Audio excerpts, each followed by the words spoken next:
하나님, 오후 시간에도 주님 앞에 예배드리도록 인도하심에 감사드립니다. 분주한 우리의 생각과 마음을 내려놓고 예배 모든 순서를 따라 하나님을 생각하며 하나님을 사모하며 하나님 주시는 은혜를 받아 누리는 모든 성도들 되게 하여 주시옵소서. 이 예배에 우리 눈에 보이진 않지만 하나님께서 예배를 주관하사 이끌어 가심을 우리가 영의 눈으로 바라보고 경험하는 귀한 은혜가 있기를 간절히 소망합니다.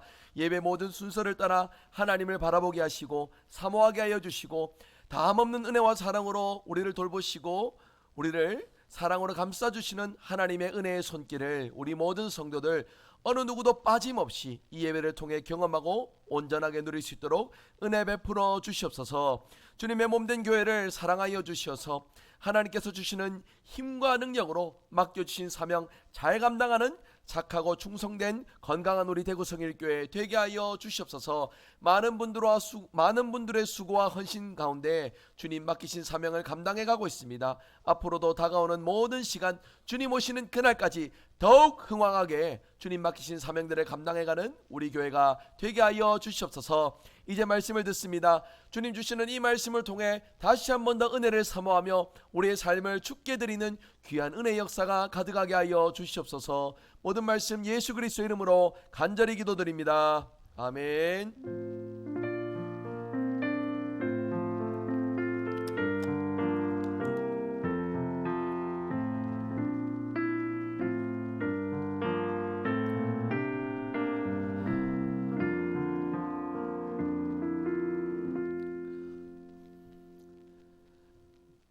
오후 시간 하나님 우리에게 주신 말씀 구약 성경 맨 마지막에 있는 말라기입니다. 말라기 4장 6절 말씀. 말라기 4장 6절 말씀.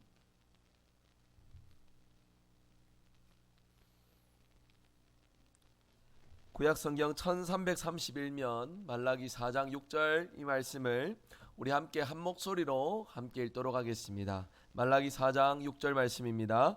그가 아버지의 마음을 자녀에게로 돌이키게 하고 자녀들의 마음을 그들의 아버지에게로 돌이키게 하리라. 돌이키지 아니하면 두렵건대 내가 와서 저주로 그 땅을 칠까 하노라 하시니라. 아멘. 우리에게 주시는 말씀 마음을 돌이키는 일의 시작, 이 제목으로 하나님 주신 말씀의 교훈을 받아 누리기 원합니다.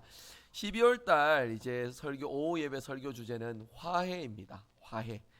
이제 연말을 맞아 우리는 친구들, 지인들 또 직장의 동료들과 함께 연말을 기뻐하고 즐거워하는 경우들이 참 많이 있을 겁니다.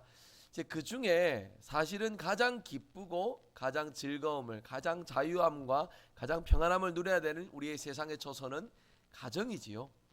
연말을 맞아서 다양한 어떤 회식과 만남의 자리들이 있을 것인데 우리 성도님들 그 많은 자리들에서 얻는 평안과 기쁨보다 가정을 통해서 받으시는 평안과 위로와 기쁨이 충만한 모든 성도들 되시기를 주님의 이름으로 축복합니다. 이제 그렇잖아요. 가정은 지옥 같은데 밖에 나가서 아무리 좋은 거 먹고 아무리 즐거운 시간 보내고 여러분 그러한다고 우리 인생이 평안하겠습니까? 그렇지 않잖아요. 저는 오늘 이 주제로 오늘의 말씀을 좀 생각해 보고자 합니다. 여러분 가정은 하나님이 직접 만드신 공동체입니다. 하나님이 직접 교회보다도 먼저 만드신 공동체가 바로 가정이에요. 어느 곳보다 사랑과 행복을 경험할 수 있는 곳이어야 합니다. 하지만 여러분 어떤 경우에는 가장 추하고 가장 부정적인 감정을 경험하는 곳이거나 가장 이해관계로 복잡하게 얽혀서 그 속에서 갈등과 분열을 경험하는 장소가 바로 가정이 아닐까 싶은 그런 생각들을 해봅니다. 이제 여러 가지 예들이 있을 것입니다. 부모님과 자녀가 재산 문제로 갈등하는 경우, 아니면 형제들끼리 그렇게 재산으로 다투는 경우, 아니면 연로하신 부모님을 모시는 그런 경우, 이렇게 표면적으로도 짧게 이렇게 큰 주제들이 있겠지만 사실은 가족마다 다 다양하잖아요. 제가 이제 상담학을 공부하면서 깊이 통달했는, 굉장히 단순하면서도 깊이 통달했는 인생의 진리가 있다면 문제없는 가족은 없다인 겁니다. 모든 가정에 다 문제들이 있습니다. 밖에서 볼 때는 그게 무슨 문제인가 싶은 그런 생각을 가질지 몰라도 그 가족 구성 안에는 평생에 그 문제 하나로 인하여서 계속해서 힘들고 어려운 마음을 겪게 되는 그런 일들이 가득하다는 것이에요. 그래서 여러분, 세상에 문제없는 가족은, 문제없는 가정은 아무도 없다라는 것을 먼저 좀 생각해 보면서요. 그러면 문제를 문제로 그냥 내버려 둬야 되느냐? 문제가 인간의 힘으로 해결할 수 없으니까 그냥 그렇게 흘러가듯이 내버려 둬야 되느냐? 그것은 아니라는 거죠. 오늘 말씀을 통해 우리가 좀 그런 지혜를 가져봤으면 좋겠다는 겁니다. 가면 갈수록 세상은 삭막해져 갑니다. 세상 겉의 모습에서 삭막함을 경험하다가 이제는 점차 가정 안에까지 이런 문제들이 비일비재하게 드러나게 됩니다. 가면 갈수록 가족 구성원들이 하나 되지 못하는 세상의 다양한 주제들이 많아져 간다는 것이에요. 이런 형편에서 우리는 그리스도인으로서 어떤 삶을 살아가야 되느냐? 저는 오늘 말씀 통해 짧은 생각, 짧은 교훈이지만 분명한 인생의 지혜들을 발견했으면 좋겠습니다. 먼저 말씀에 들어가기 전에 가족 구성원의 그런 입장들을 짧게 좀 헤아려 보았습니다. 제가 남성이니까 여성의 마음을 다 대변하고 헤아릴 수 없겠지만 이런 고민 한번 해보았습니다. 시어머니를 모시고 사는 며느리의 입장을 한번 좀 짧게 떠올려 봤습니다. 결혼해서 아기를 갖고 이제 엄마가 되었습니다. 엄마가 되기 전에는 자기가 원하는 대로 자기 삶을 결정하고 살았을 것 아니에요. 내가 하고 싶으면 하고 하기 싫으면 하지 않고 삶의 주도권이 자기에게 있어서 자신의 선택으로 인해서 그런 삶을 사는데, 엄마가 되면서부터, 아기가 생기면서부터 완전히 다른 선택과 다른 모습으로 살아가게 됩니다. 모든 것을 희생하면서 살아가는 일의 시작인 것이죠. 그러면서 아이만 그렇게 희생하며 사느냐? 그렇지 않습니다. 아내로서 남편을 위해서도 희생해야 되고 가족들을 위해서 희생하며 살아가야 되는 그런 세월이 더욱더 깊어져 가고 넓어져 갑니다. 그러니까 자신만의 어떤 여유나 자신을 위한 선택보다는 가족을 위한 선택, 그런 부분들의 인생의 비중이 더 많이 늘어가게 된다는 것이에요. 그런데 그런 삶을 살면은 가족들이 좀 옆에서 알아주면 좋겠는데 남편이든 자식이든 알아주지 않는 무정함에 여인의 마음은 참 상처로 얼룩지는 그런 경우들이 생기지 않을까 싶습니다. 그런 상처 속에 어떤 마음이 이렇게 됩니까? 내 헌신은 무의미하구나. 내가 이렇게 수고해도 알아주지 않는구나. 여러분, 이런 마음 가지면 어떤 단계로 가게 됩니까? 헌신하지 않아요. 수고하지 않게 됩니다. 그러면서 그 전에 헌신을 당연하게 받아들였던 가족은 이 어머님의 헌신하지 않음을 통해서 또 다른 어떤 분열과 다툼들을 경험하게 되겠죠. 인생 자체도 화로 가득한 인생이 될 것이고 점차 좌절감의 연속일 것이고, 그리고 중요한 건 뭡니까? 이런 상황이 계속 지속된다는 거예요. 여러분, 그냥 살아도 핵가족으로도 지내도 이런 이슈들이 있을 것인데 거기에 노부모님까지 모시는 이슈가 생겨본다 보십시오. 얼마나 힘들겠습니까? 그렇죠? 아들 입장에서, 남편의 입장에서도 한번 고통을 제가 생각해 보았습니다. 가정의 경제를 책임져야 된다라는 그런 의무감 때문에 자신의 꿈이나 자신의 어떤 바람보다는 가족을 부양하기 위한 안정적인 직장, 안정적인 선택들을 가지게 됩니다. 자신이 원하는 변화나 모험 있는 삶이 아니라 현실에 안주하고 타협해야 되는 상황들이 가면 갈수록 늘어나니까 인생의 스트레스들이 가득해지겠죠. 그러면서도 무능한 가장이 되지 않기 위해서 부단히 노력하고 애를 쓸 겁니다. 그런 상황에서 부모님을 모시는 이슈가 생기면은 아들의 입장에선 그래도 부모님인데 어쩔 수 없지 않느냐라는 그런 생각들을 하며 어쩔 수 없이라도 부모님을 모셔야 되겠죠. 그런데 그 일이 쉽겠습니까? 살아가면서 생기는 수많은 무거운 짐에 더 큰 짐 하나 더해지니까 아들의 입장에서도 가면 갈수록 지쳐가는 그런 입장들이 있을 것이라 생각이 듭니다. 제가 남편과 아내의 입장만 헤아리면 이제 연로하신 분들의 입장을 대변하지 못할 것 같아서 거기까지도 제가 한번 상상을 발휘해서 생각해 봤습니다. 노부모님의 입장에서도 제가 한번 생각해 봅니다. 자신이 젊었을 때는 다 그렇게 살아왔다라는 입장일 거 아니에요. 어느 집이건 부모가 자녀들을 키워가는 일에 헌신하지 않는 가정이 어디 있겠습니까? 그렇게 아끼고 알뜰살뜰 살아가지고 자녀들 교육시키고 결혼까지 시켜가지고 출세시켜놨더니, 그런데 자녀가 부모의 그 수고를 몰라줍니다. 당연한 것 아닙니까 하면서 부모님의 그 헌신과 수고들을 몰라줍니다. 여러분, 그럴 때에 노년의 삶도 가뜩이나 힘들고 어려운데 자녀들이 알아주지 않는 그 마음까지 더해지면은 얼마나 그 마음이 힘들고 괴롭겠습니까? 여러분, 제가 방금 말씀드린 짧은 이 주제이지만 여기에 해당하지 않는 우리의 삶의 입장과 형편이 어디 있습니까? 모두 다 여기에 해당이 되잖아요. 하나님은 그러한 우리의 입장을 아시기에 오늘의 이 말씀을 우리에게 더하여 주시는 것이에요. 먼저는 아버지 되신 하나님이시기에 자녀들을 향하여서 아비의 심정으로서 이사야 1장 2절 3절에 이렇게 말씀합니다. 여호와께서 말씀하시기를 내가 자식을 양육하였거늘 그들이 나를 거역하였도다. 소는 그 임자를 알고 나귀는 그 주인의 구유를 알건만은 이스라엘은 나를 알지 못하고 나의 백성은 깨닫지 못하는도다. 하나님이 이렇게 탄식하세요. 아버지 되신 하나님이 자녀들이 나의 마음을 몰라주는 그 마음의 괴로운 마음에 이런 토로를 가지십니다. 동물도 누가 주인인지 누가 아비인지 알건만은 하나님의 백성 이스라엘이 이를 깨닫지 못하는 영적인 우매함을 지적하시는 것이에요. 여러분, 하나님의 이 말씀에서 저는 이런 생각들을 좀 해봅니다. 믿음의 사람은 가족 관계 안에서도 기본적인 인간의 도리나 입장이나 생각들에만 머물러 있는 것이 아니라 하나님이 우리를 어떻게 대하시는지, 하나님이 우리에게 무슨 말씀을 하시는지 이것을 기억하고 지켜가는 일에 힘써야 된다는 사실을 우리가 생각할 수 있어야 합니다. 그렇게 오늘 본문은 우리에게 이런 말씀을 더해줍니다. 그가 아버지의 마음을 자녀에게로 돌이키게 하고, 어떻게 한다고요? 돌이키게 하고. 자녀들은 마음을 그들의 아버지에게로 돌이키게 하리라. 어떻게 한다고요? 돌이키게 한다고. 마음을 내 위치에서만, 내 생각의 입장에서만 머물러 있는 것이 아니라 돌이키는 것, 돌이킴을 통하여 서로를 이해해주고 서로를 품어주고 서로 안에 허락하신 하나님의 마음을 주고받는 것이 어디여야 한다고요? 가족 안이라는 것입니다. 여러분, 이 일이 쉽습니까? 어렵습니다. 정말 어렵지 않습니까? 밖에 가서요, 도덕이든 윤리든 참한 모습으로 우리가 우리 겉모습을 갖춰놓고 그렇게 살아갈 수 있을 겁니다. 입장이라는 게 있고 체면이라는 게 있기 때문에 가능하다는 것이에요. 하지만 가족 안에서는 어떻습니까? 입장과 체면이 앞섭니까? 그렇지 않아요. 우리의 민낯이 가장 먼저 드러나는 그곳이 바로 가정이라는 사실이에요.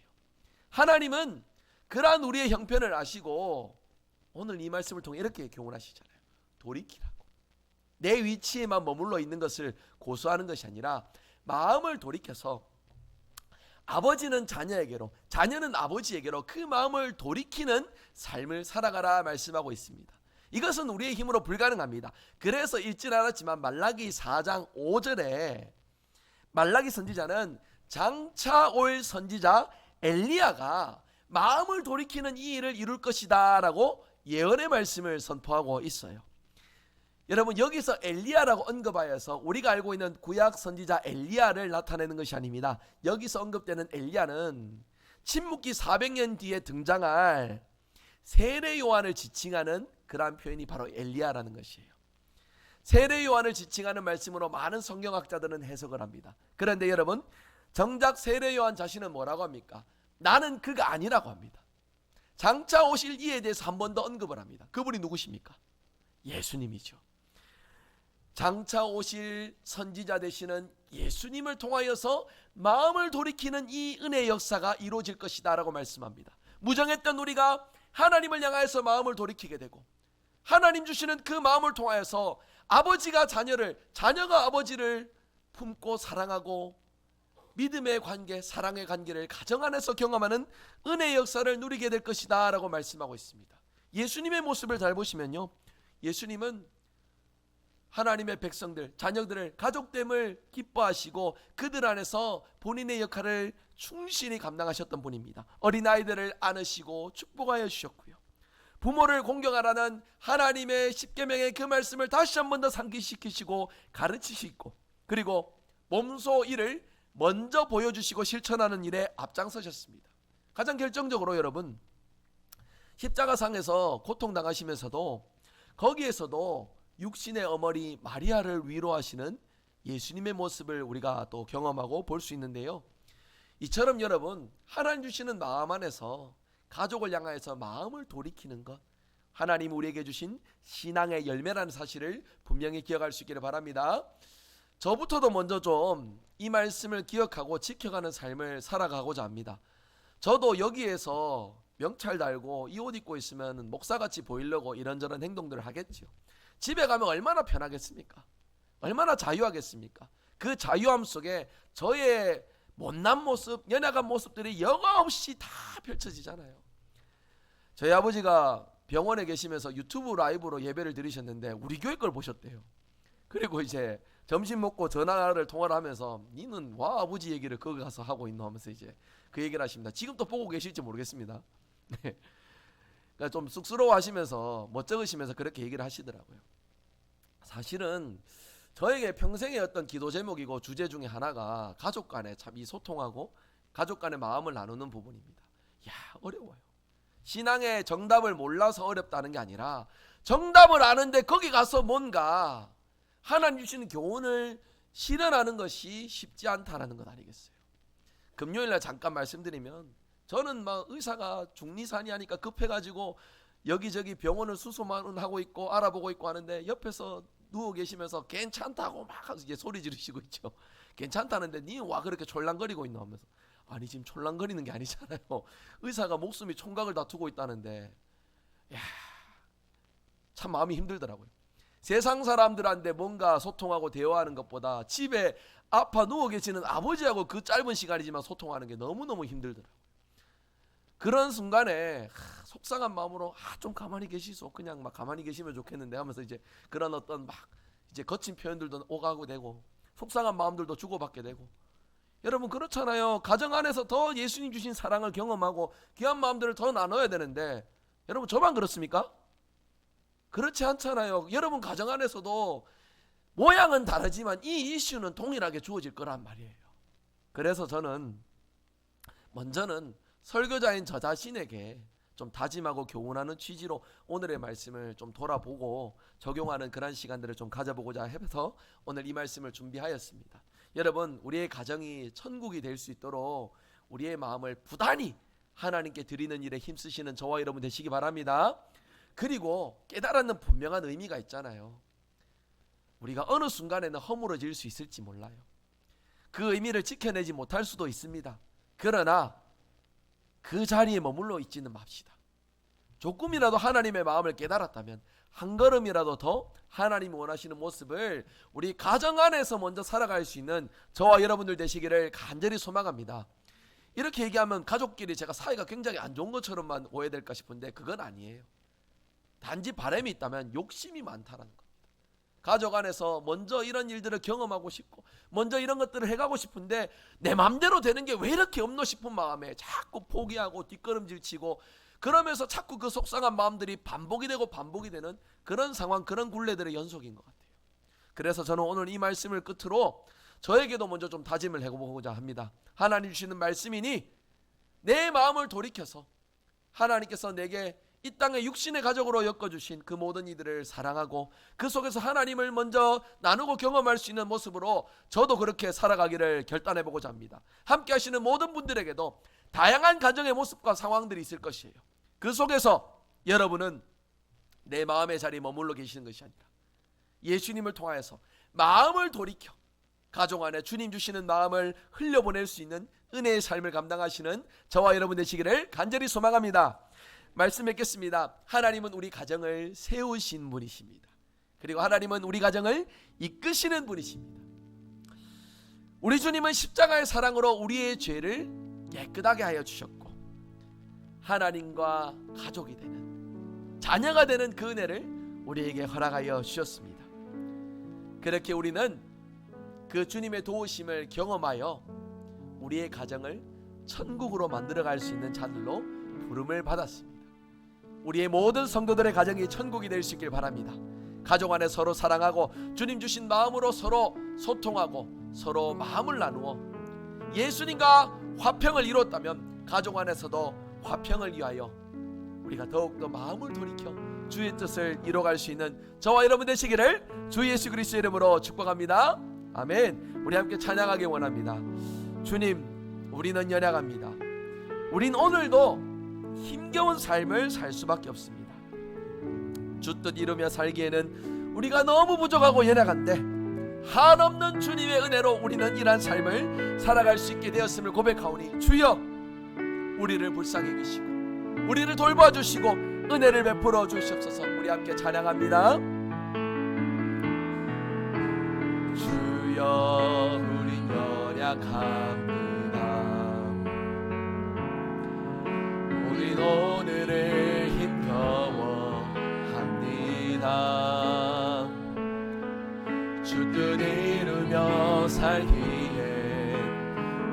부족합니다. 우린 연약함. 한 번 더 고백합니다. 주여 우린 넘어집니다. 주여 우린 넘어집니다. 오늘 하루도 실수합니다. 주의 긍휼을 구하는 죄인입니다. 우리 주만 바라보 한없는 주님의 은혜, 한없는 주님의 은혜 온 세상 위에 넘칩니다. 가릴 수 없는 주 영광 온 땅 위에 충만합니다. 주님만이 길이오니 우리 그 길 따라갑니다.